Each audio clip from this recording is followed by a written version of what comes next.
10. Deadly revenge. Reynaldo Dagsa was a Filipino politician who focused many of his efforts on peacekeeping within the city of Caloocan.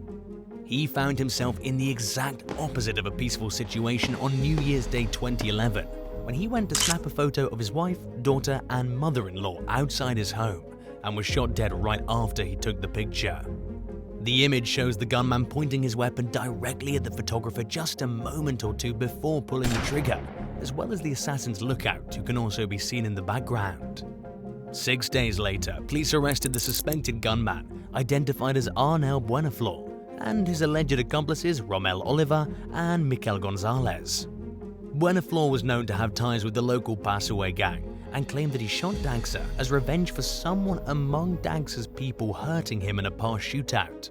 Meanwhile, law enforcement claimed that Buenaflor was actually motivated by Dagsa's peacekeeping activities rather than a previous act of violence. Either way, the merciless killing was attributed to a deadly grudge, and Buenaflor apparently realized after being captured on camera that he wasn't going to get away with the crime. After apprehending the suspect at his hiding place, police said that he looked tired. Perhaps he was ready to quit running from the law and to face the music for his horrific crime. 9. The murder of Paula Ruiz.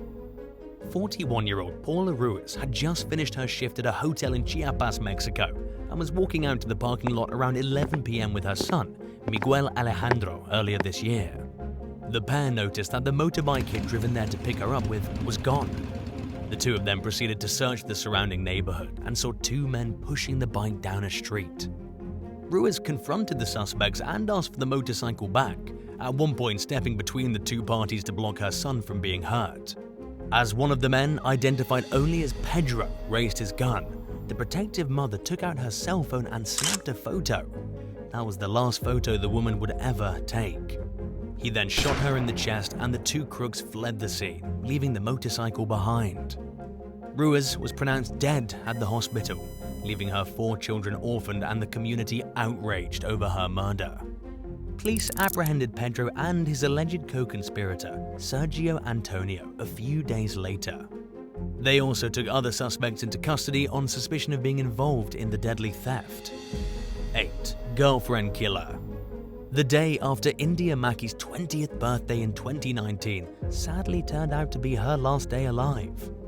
During a terrifying domestic dispute with her boyfriend, 18-year-old Kevin Dixon, the Michigan woman used her cell phone to record footage of him threatening her and showing her the bullet that he would soon use to kill her. The couple was sitting in a parked van outside Dixon's home in Detroit's Warren suburban neighborhood when he fatally shot Mackey just minutes after she discreetly captured the threatening video. Dixon then allegedly moved Mackey's body from the driver's seat into the passenger side and sped off in the van. Police pulled him over in another neighborhood a little while later when they noticed him driving erratically and discovered his victim's body in the front seat. Further investigation revealed that after shooting his girlfriend, Dixon used her phone to call his mom and asked her to help him dispose of the murder weapon. He was charged with first-degree murder and several weapons offenses. At his arraignment, he asked the judge to release him because he was due to start a new job the next day. But the teen learned the hard way that freedom is a hard thing to come by when you're a murderer. Dixon pleaded no contest to second-degree murder earlier this year and will serve between 20 and 35 years in prison. His mother, 44-year-old Nikita Dixon, avoided jail time for accessory and tampering with evidence for helping hide the gun, and instead received a 4-figure fine along with probation. 7. Lethal road rage. 60-year-old mother and grandmother Pamela Ray Martinez had just finished her last Uber Eats delivery earlier this year and was on her way back to Glendale, Arizona home when a suspicious driver pulled up next to her in a van. Something concerned Martinez enough for her to pull out her phone and snap a picture of the man behind the wheel. He shot Martinez just moments later and sped off while her car rolled off the side of the road. After realizing that she had been shot and that her death was unrelated to the minor accident that occurred, detectives went through Martinez's phone and found the photo she had taken of the killer. They identified him as 62-year-old Rusty French and suspected that the killing was road rage related, although they were admittedly unsure of the motive. Investigators also determined that the two didn't know each other and that Martinez had not delivered any orders to him. Under police questioning, French allegedly claimed that he blacked out right after the photo was taken and said that he didn't remember what happened next. A gun recovered from his home was determined to match the weapon used in the murder, and French was charged with murder in connection with the retired schoolteacher's death. Martinez's family is devastated by their loss, but said they're grateful she snapped the picture that led to her suspected killer's arrest. 6. Fatal falling out. In July of this year, 20-year-old Vernon Stokes was recently found dead from several gunshot wounds on a Metairie, Louisiana street.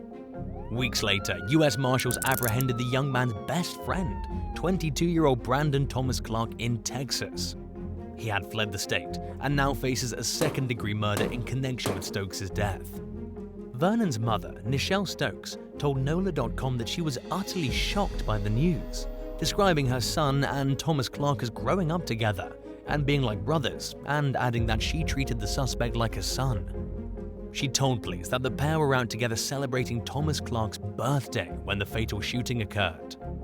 Police went through the victim's phone and found a series of photos that show his body posing in front of him with a gun. The pictures were taken at the crime scene just minutes before Stokes had shot him more than 10 times, leaving him with essentially no chance of survival. It also appeared as though someone had gone through the young man's car before fleeing the scene. Thomas Clark has denied any involvement in the murder and claimed that he wasn't even there when it happened, but prosecutors argue that the photos found in Stokes' phone prove otherwise. And while the outcome of the case remains to be seen, it'll probably be pretty difficult to argue against the time-stamped evidence in court. 5. She poisoned my coffee. In May of last year, 20-year-old Agnes Acom's concerned boyfriend called the police and reported her missing. They would soon discover that a 64-year-old Romanian truck driver named Nicolae Paisan had bludgeoned her to death inside the shipping container he'd converted into a home in northwest London. He struck the young woman over the head at least 20 times with an electric jigsaw and then buried her in a shallow grave in a nearby wooded area. Disturbing surveillance footage shows the moment Paisan rolled his victim's lifeless body away in a garbage can before dumping her remains in the forest. This, along with other evidence, helped police locate Acom's body weeks after the murder, which happened a week before her 21st birthday. Detectives found the victim's blood inside Paisan's container home and his vehicle. Paisan reportedly claimed that he didn't know Acom and falsely accused her of poisoning his coffee. He also accused his victim of being a sex worker and said that he only wanted to help her get on a better path, but that she demanded money and drugs from him. The bizarre ruse failed to convince the authorities that he was somehow innocent, especially since there was no evidence indicating that Acom was a drug user or a prostitute. A jury found Paisan guilty of murder, and he received a life sentence with a minimum of 22 years. 4. Uber gone wrong. Mother to 4 children, 38-year-old Christy Spikuza was working nights as an Uber driver in Allegheny County, Pennsylvania earlier this year, when what seemed at first like a normal pickup went terribly awry. It ended with her being fatally shot in the head. Her body was found 3 days later in a wooded area. Dashcam footage revealed that about 10 minutes into the ride, the suspect, identified as 22-year-old Calvin Crew, put a gun to the woman's head and told her to keep driving. Spikuza responded by saying, "Come on, I have a family," to which the suspect replied that he also had a family and to keep driving. Christy continued to beg for her life, telling the armed passenger that she had 4 kids. Crew replied that as long as she did what he told her, everything would be fine. At that point, the dashcam was turned off and the video ended.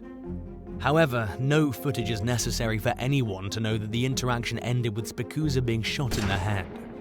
An investigation revealed that she drove the suspect through several local neighborhoods while someone accessed her Cash App account on her phone. Police established that Spikuza and Crew did not know each other before the shooting, and that the suspect's main motive was robbery. Crew faces a murder charge in connection with Christie's death. His attorney argued against the death penalty, but it currently remains on the table as a possible outcome of the case. 3. Chinese Zodiac Killer. A criminal going by the nickname of the Chinese Zodiac Killer was arrested on May 19, 2022 for allegedly sending cryptic threatening letters to various targets throughout the northeastern United States.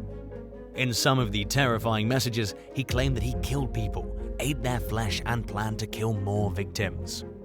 Various media outlets, government offices, police agencies, politicians, religious institutions, and private businesses throughout New York, New Jersey, Connecticut, Vermont, New Hampshire, Pennsylvania, and Washington, D.C., including the White House, received alarming pieces of correspondence from the self-proclaimed Chinese Zodiac killer. Many of the letters came with a sheet of paper covered in a code or cipher, hence the culprit's nickname, and some were signed Aleister Crowley. One letter reportedly claims that the suspect has killed both men and women every month since November, and implies that the victims might be people who are difficult to track, such as illegal immigrants, runaways, and homeless individuals, according to Albany-based news station WWNY. Federal authorities took the threats extremely seriously and were quick to use the resources at their disposal to find and track the suspect. Their efforts led them to 46-year-old Jesse Bartlett, who was captured on camera depositing some of his threatening letters into postal collection boxes in Watertown and Clayton, New York. In the photos, the suspect can be seen wearing blue latex gloves as he places the creepy correspondence into the box. As of right now, it appears unclear as to whether Bartlett actually killed anybody or if he simply claimed to. If he did, in fact, target vulnerable victims, it is theoretically possible that authorities have yet to track those crimes. If convicted under his current charges, Bartlett faces up to 5 years in prison and a fine of up to $250,000, along with 3 years of supervised probation. 2. Life behind bars. Sandra Taichao dedicated her life to charity work, so it wasn't surprising when she left her hair salon in Racine, Wisconsin to go pass out quarters to those in need at a local laundromat one day in October of 2010. Nobody ever expected that she would soon turn up dead nearby in a secluded field with some quarters and a digital camera next to her. Someone had beaten and strangled her. Police went through the camera and found 2 photos that they believe Taichao took shortly before she died. One shows the sky above, and another features a man with a 4-pronged cane walking away. Detectives searched the home of a 65-year-old sex offender named Wilbert Leonard Thomas and found a half-filled jar of quarters, clothing, and a cane matching the man in the photo. They also noticed several scratches and broken nails on the suspect's hands while they were taking evidence. Thomas was charged with first-degree intentional homicide, theft from a person or corpse, and several counts of bail jumping regarding an unrelated case. Several news articles reported that he had a history of assaults dating back to the 1960s. He was found guilty of Taichao's murder and received a life sentence with no possibility of parole. 1. Mother's Day tragedy. This year's Mother's Day suddenly turned tragic for a 25-year-old Dallas area resident named Eric Montez and his mother, who found themselves face-to-face with a crazed gunman while arriving home at their apartment complex. Surveillance footage shows the shooter exiting a white SUV and approaching Eric on the driver's side of the car in an attempted robbery gone wrong. The assailant can then be seen shooting Eric in the head and fleeing the scene. According to witnesses, the man brandished a gun and demanded money, but Montez said that he didn't have any, so the gunman demanded his mother's purse. Montez once again said, "I don't have anything," and pleaded with the armed robber not to hurt his mother, at which point the thief told Eric that he was going to die anyway and shot him in the head. He grabbed the victim's cell phone, got into the SUV, and sped off.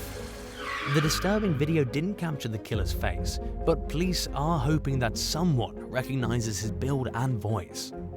Authorities have also released a composite sketch of what the perpetrator looks like based on eyewitness accounts, in hopes that someone will help lead them to the person responsible for turning Mother's Day into a devastating occasion for the Montez family. Thanks for watching.